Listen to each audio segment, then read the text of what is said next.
Namaste, welcome to another aspect of raising intelligent kids.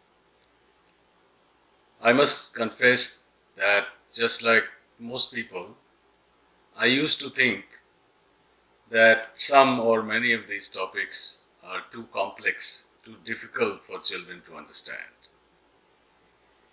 But I was proven wrong. The more I interact with today's younger kids, the more I'm amazed at the level of their intelligence and understanding. If things are explained in a simple manner, they understand, they ask questions, and they remember.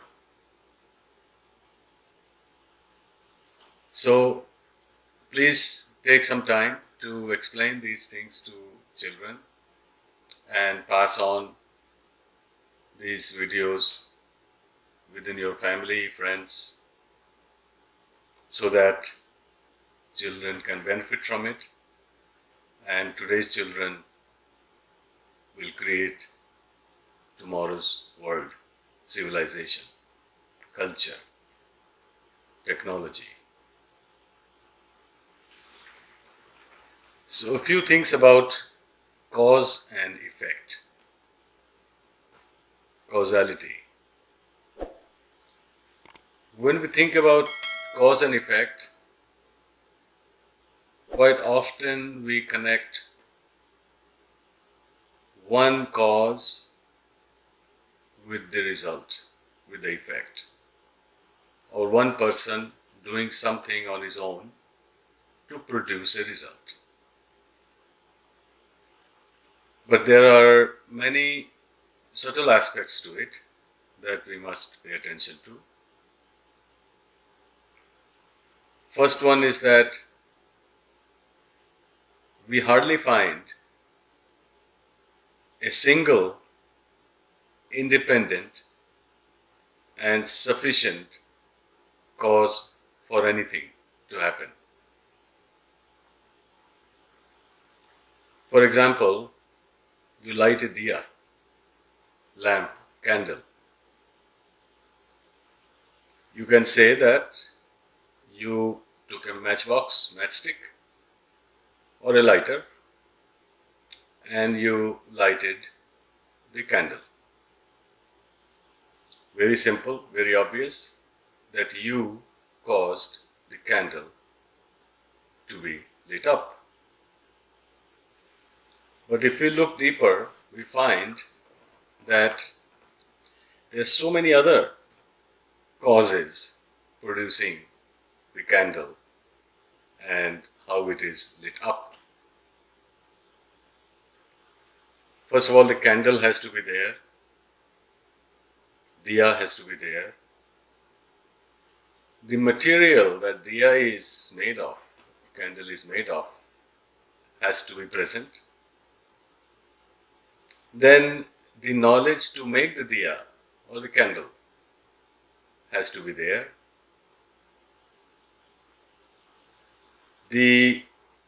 Your presence has to be there, and how you came about. What is your origin? What are you made of? Who made you? All these factors. So while on one hand there is necessary cause, things are necessary that you need to produce a result, and there is sufficient cause, which means finally something triggers the action. So all the material, all the background, all the knowledge about the lamp, candle, diya is there, you are there, you have an origin. All the materials which make up the candle is present, the knowledge of making is present, makers are present indirectly, and then you simply triggered the final act of lighting up. So that is one way to look at it.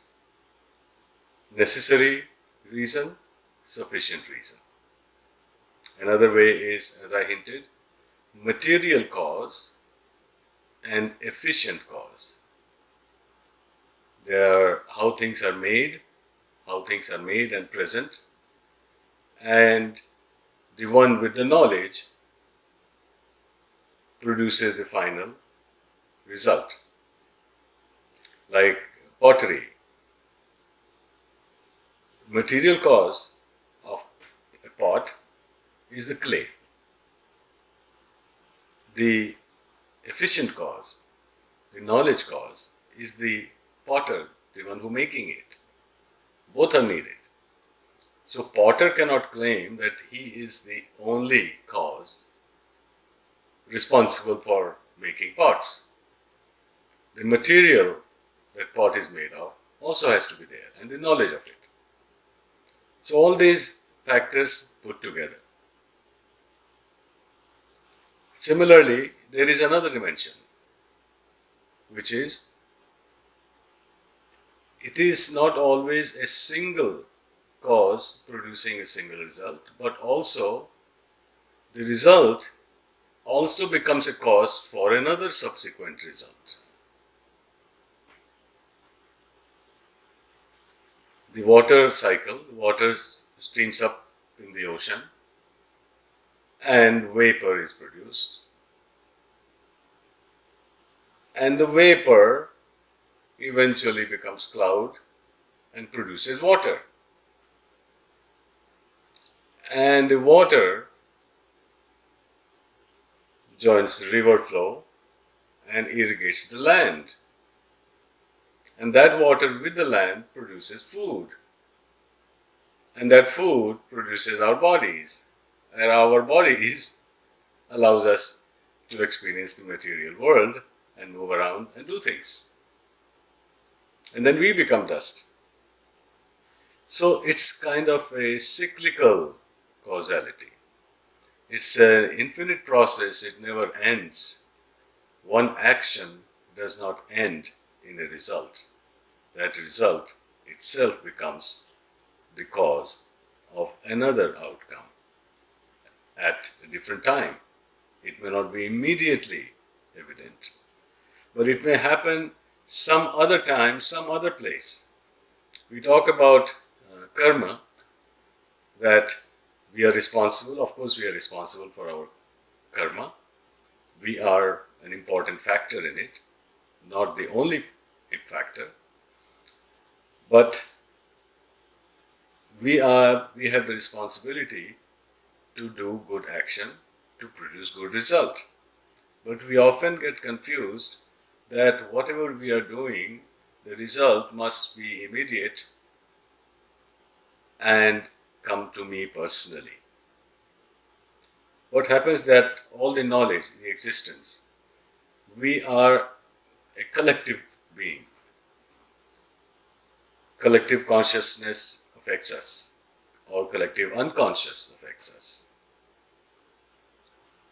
Many people in the past have contributed to our knowledge now.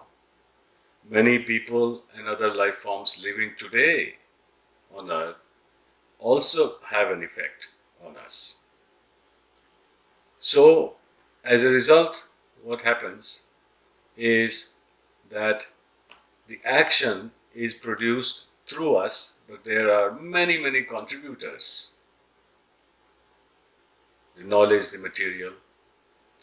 And when the action has taken, it is not my action alone, although I am responsible for it, but the action has been produced by a culture, a civilization, a mentality, a value system, and it may affect some other members of the community with which we are connected. So somebody else may get the result. So indirectly we are getting the result, but not directly, exclusively for myself. So this cyclical causality is also something we should understand and keep in mind. Thank you for listening.